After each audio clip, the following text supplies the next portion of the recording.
Hi everyone, this really is a follow-up to my video on the realities of being child-free in my 40s. As a reminder, I'm Agatha, I'm 41, married, and I have no kids. I never thought I would be talking any more about the subject, and in fact I expected a bit of a backlash because this subject naturally is quite controversial. But instead I received over 1,000 amazing, eye-opening, heartfelt comments, and I read them all. It really restored my faith in humanity. I thought that these perspectives really need to be heard. That's why I group them into 5 that I think are most prominent. And what I will also do is I will read out some of the selected comments because I think some of them are so poignant that I think you should hear them. Perspective number 1 is referring to something that I was talking about in that previous video, and that is feeling invisible as a child-free woman in my 40s.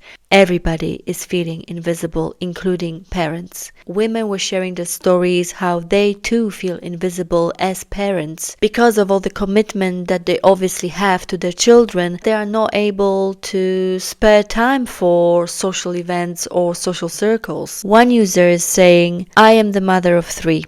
I am divorced. I know I have to work until I die. I am invisible too.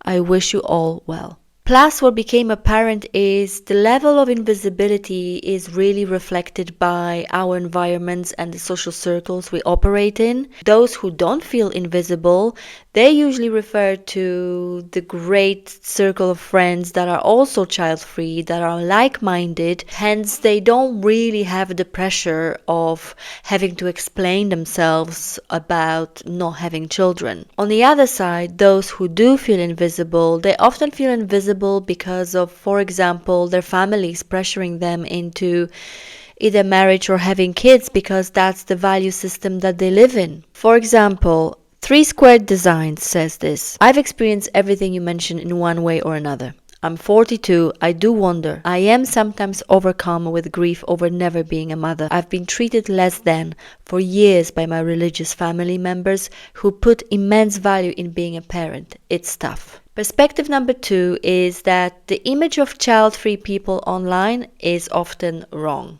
Whenever I hear or see any content or discourse around being child-free, it usually comes down to child-free by choice. Even recently, I saw some YouTube short that was depicting basically this couple on couch, just playing games, watching Netflix and being kind of careless, showcasing how amazing, carefree their life is without children. And this shit, quite frankly, doesn't do us any justice.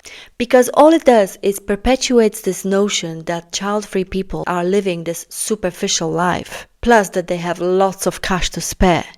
And even if they did, why would anyone want to rub this into a struggling parent's face?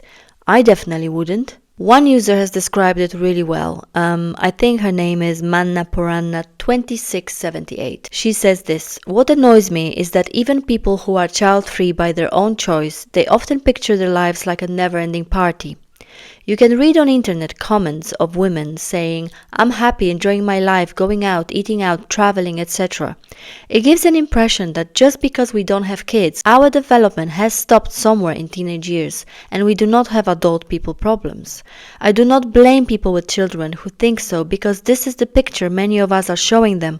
I don't have children by my own conscious choice. I do not party every other day. I actually have problems in life like any other people do. Perspective number 3, it's not always down to a decision or a choice. We rarely talk about all the in-betweens, right? Whether you are in a parent or a non-parent camp, the way you ended up in those camps may not have been by choice or some calculated decision. It could be that people simply succumb to what is perceived normal and perhaps have children because that is the only path that they know. It could be that people are still torn and haven't made their decision. How do you decide? How do you rationalize and choose one or the other? It could be the women become child-free because of the years and years of unsuccessful IVF treatments, or that the tragedy struck. One user has shared her story. This is what she says: I am almost 36 and I have tried to get pregnant for 6 years. My life and circumstances are perfect to start a family, but my body won't let me.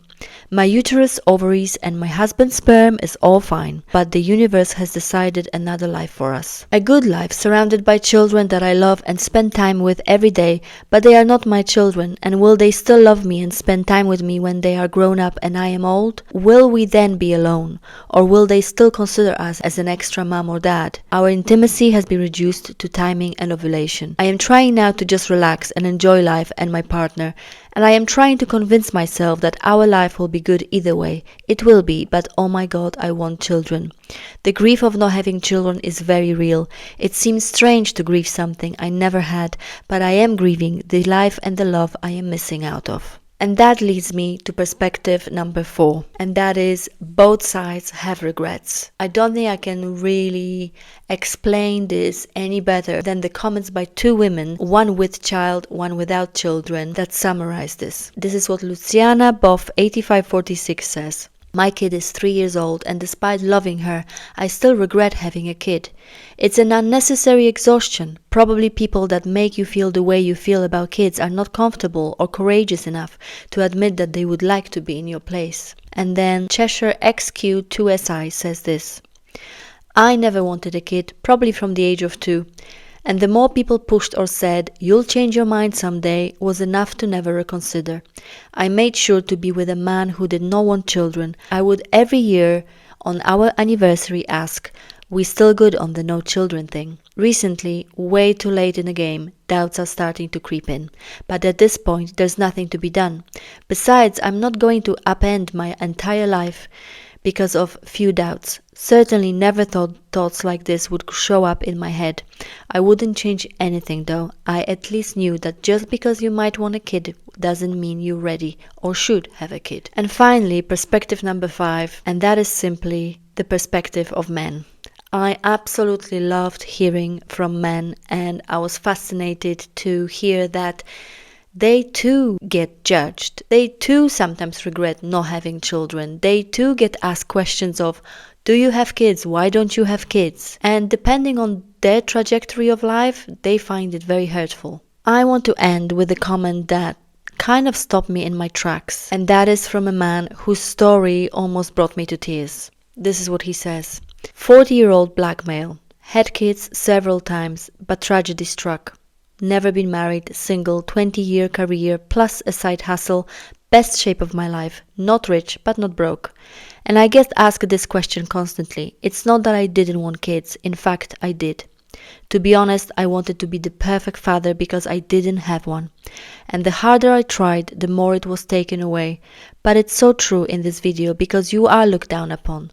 People look at me like I'm an alien. Or when they ask why I don't have kids, or the better one is if I actually admit I'm tired, they automatically assume I live this vain life of partying and drunkenness, as if I'm living irresponsibly.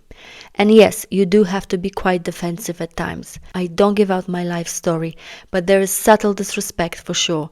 It's very strange and almost unnoticeable, but it's definitely there. And this is when he's quoting me from my previous video when I'm saying, having children opens up an emotional, spiritual, human dimension to which the door for me is shut. I can hear the noise behind the door, but I can never enter. And this is what he says to that. No, my dear, it is not. There is more than one way to access that door, and no matter what way you go about it, it always comes back to love.